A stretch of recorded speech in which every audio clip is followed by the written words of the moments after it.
যাদের ঘরে প্রতিদিন টেলিভিশনে নাচ গান চলে, আপনি প্রকাশ্য দায়ুস।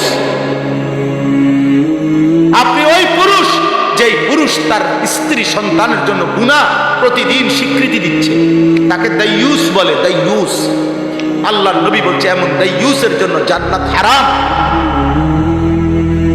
আল্লাযী ইউকিররু আহলাহু আল খুবুস, যে পুরুষ তার স্ত্রী সন্তানের জন্য অশ্লীলতা বেহায়াপনা মেনে নিচ্ছে, তারে বলে দায়ুস। দায়ুস মহিলারে কয় না, দায়ুস পুরুষের সিফাত। বোঝেন নাই আমার কথা মনে?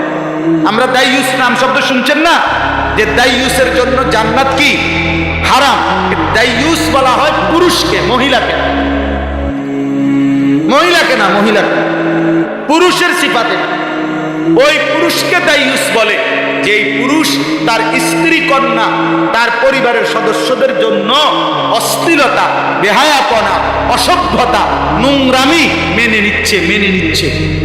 তো নাটক সিনেমা নর্তকী ছবি গান বাদ্য, এটা যে আমনের ঘরে আমনের টাকা দিয়া টেলিভিশনের বিল দেয়, ডিশের বিল দেয়, আপনি বোঝেন না, আপনি সিরা খান। হ্যাঁ,